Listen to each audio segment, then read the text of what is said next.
नमस्कार साथियों, aircraft carrier के बारे में आपने बहुत सुना होगा। आईएनएस विक्रांत, उससे पहले आईएनएस विक्रमादित्य के बारे में, या फिर हो सकता है आईएनएस विराट के बारे में भी।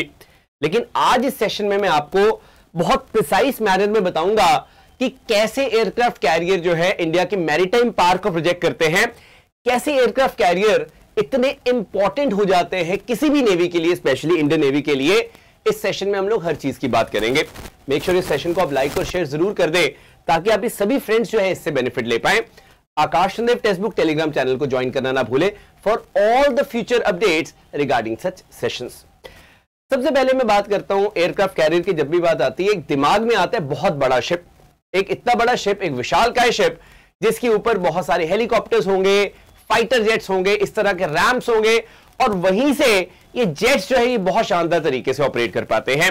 मानो एक चलता फिरता नेवल बेस जो है वो दुश्मन के पास पहुंच चुका है, उसकी कोस्ट के पास पहुंच चुका है, और वहां से हम लोग अटैक लॉन्च करने की एक क्षमता रखते हैं।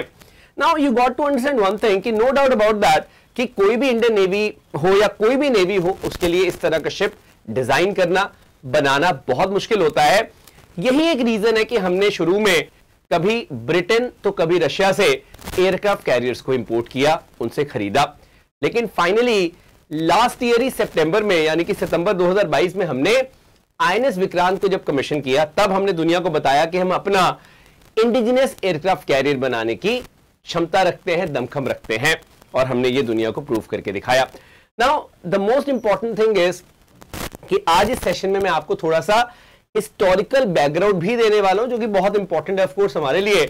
और मैं आपको यह भी बताना चाहता हूं कि एयरक्राफ्ट कैरियर जो है वो हमारे देश के लिए इसलिए भी इंपॉर्टेंट है, चाहे वो बे ऑफ बंगाल का एरिया हो, चाहे वो हमारी वेस्टर्न कोस्ट और अरेबियन सी वाली, ये इतनी लंबी कोस्ट है जो हमारी लगभग 7500 किलोमीटर की जो कोस्ट लाइन है उसको प्रोटेक्ट करना बहुत ज्यादा जरूरी है। इसलिए हमें इस तरह के विशालकाय शिप्स की जरूरत पड़ती है।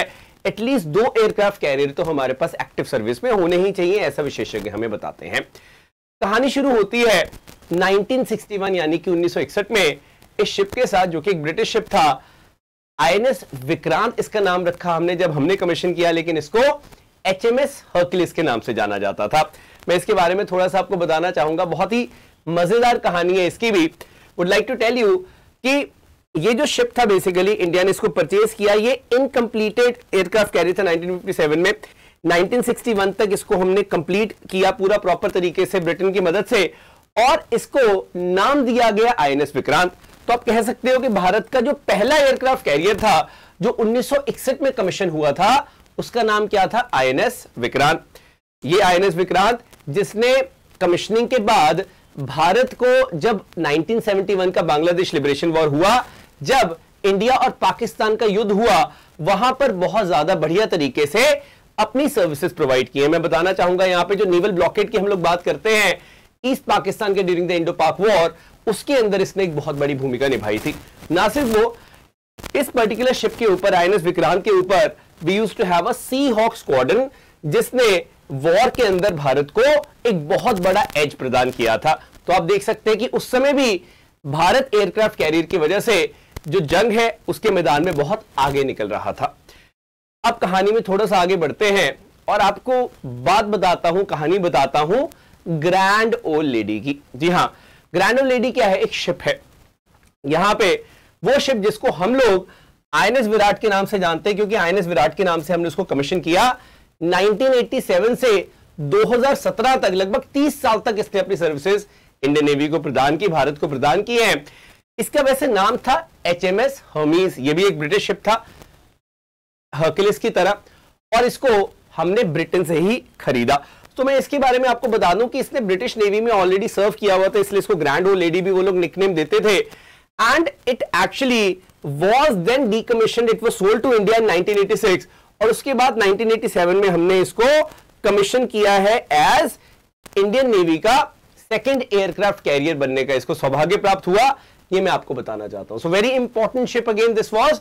और सबसे बड़ी बात है, ये तो रिसेंट टाइम तक ही इंडिया को सर्व कर रहा था, इंडियन नेवी को सर्व कर रहा था। We should know that until 2017 की आप बात करते हो, मतलब लगभग 6 साल पहले तक ये सर्व कर रहा था। अभी रिसेंटली इसको मतलब अलांग शिपयार्ड जो है वहां पर भी देखा गया था। Now it has been decommissioned. Anyways, now what is more important is कि हम बात करते हैं अब प्रेजेंटली जो सर्व कर रहा है इंडियन नेवी में एयरक्राफ्ट कैरियर, जो कि एक रशियन या फिर सोवियत ओरिजिन का एयरक्राफ्ट कैरियर है और नाम है उसका आईएनएस विक्रमादित्य। इसका नाम किसने नहीं सुना? आई थिंक सबने सुना है। एडमिरल गोशकोव के नाम से इनिशियली इसको बनाया गया था। इनफैक्ट इसको इनिशियली बाकू बोला जाता था, फिर गोशकोव बोला गया। उसके बाद भारत ने इसको आईएनएस विक्रमादित्य के नाम से कमीशन किया। ये आपको यहां पे जो दिख रहे हैं, एक डेकोरेटेड ऑफिसर सोवियत यूनियन के टाइम के, ही इज या ही वाज एडमिरल गोशकोव। इनके नाम पे ही ये शिप का नाम था, लेकिन इसकी मेंटेनेंस या इसकी जो चलाने की कॉस्ट है वो बहुत ज्यादा पड़ रही थी, इसलिए फाइनली इसको वो नहीं चला पा रहे थे। It was decommissioned and then it was refitted और उसके बाद इंडिया ने इसको ले लिया। इंडिया ने इसको कमीशन किया 2013 में with the name of INS Vikramaditya. तो ये वो टाइम है 2013 का टाइम, जब विराट तो था ही सर्विस में, विक्रमादित्य आया। लेकिन हमने क्या ऑब्जर्व किया 2017 के बाद, जब आईएनएस विराट डीकमीशन हुआ लेकिन आईएनएस विक्रमादित्य सर्विस में था, तो हमें फील हुआ कि हमें एक शिप चाहिए। हालांकि प्लानिंग तो बहुत पहले से चल रही थी, तब हमने आईएनएस विक्रांत को बनाने की कोशिशों को और तेज किया और वही कोशिशें रंग लाई जब हमने सितंबर 2022 में आईएनएस विक्रांत को कमीशन किया सक्सेसफुली। तो आपको पता होगा एक बहुत बड़ा फंक्शन हुआ। इसको IAC-1 यानी कि इंडिजिनस एयरक्राफ्ट कैरियर 1 के नाम से जाना जाता है। पहला एयरक्राफ्ट कैरियर है भारत का जो हमने स्वयं बनाया है, जो हमने खुद बनाया है। एक बहुत केपेबल शिप है आईएनएस विक्रांत। ये एक ट्रिब्यूट है हमारे फर्स्ट एयरक्राफ्ट कैरियर की, जिससे मैंने कहानी की शुरुआत की थी यहां पे। एंड मोटो है जय में सम युद्ध स्पर्धा, यानी कि I defeat those who fight against me courageous. इसका मतलब होता है आईएनएस विक्रांत का, you should do that. Now you got to understand one thing, मैं जब भी विक्रांत की बात करता हूं कुछ चीजें इसके बारे में आपको जरूर पता हो, क्योंकि देखिए मेड इन इंडिया है, सो वी शुड नो। इसको कोचीन शिपयार्ड लिमिटेड ने बनाया है। किसने बनाया है इसको? CSL यानी कि कोचीन शिपयार्ड लिमिटेड ने बनाया है, ये आप याद रखिएगा।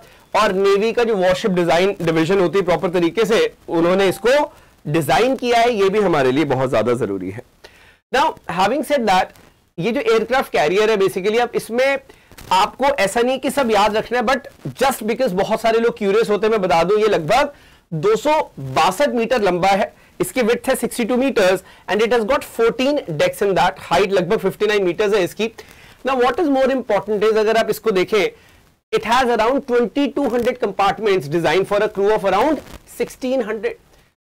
इतने ज्यादा जो क्रू है इंक्लूडिंग विमेन ऑफिसर्स, सेलर्स, उन सबको अकोमोडेट कर सकता है। ना सिर्फ ये, इसके अंदर एक ICU भी है, लेबोरेटरीज है, आइसोलेशन वार्ड्स हैं, फिजियोथेरेपी क्लिनिक है। मतलब ये एक चलता फिरता नेवल बेस है, आप इसको बोल सकते हैं। It is capable of supporting various aircraft, जैसे MiG 29K है जो बहुत ही बेहतरीन एयरक्राफ्ट है। हम जब बात करते हैं कैमोव 31 की, हम हेलीकॉप्टर्स की बात करते हैं, वी टॉक अबाउट LCA तेजस की हम बात करते हैं, तो हर तरह के जो एयरक्राफ्ट है उसको ये अकोमोडेट कर सकता है, उसको ये मैनेज कर सकता है।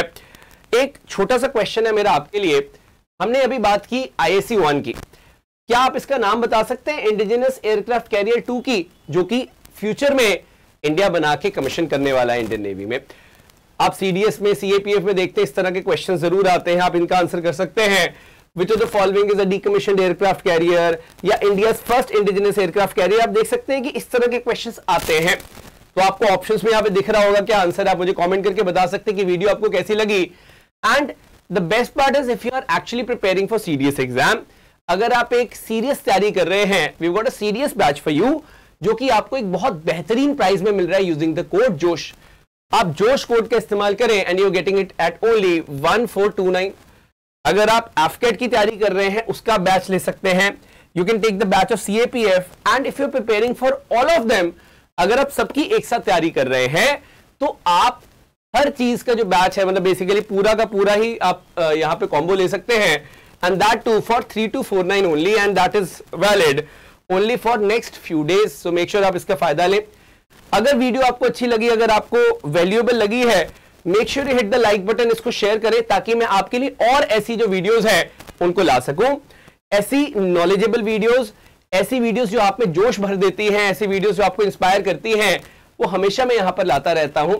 टेक्स्ट बुक पास भी आप ले सकते हैं, आपको बॉटम बार दिख रहा होगा, जिससे आप बहुत सारे क्वेश्चंस प्रैक्टिस करने की क्षमता आप में आती है।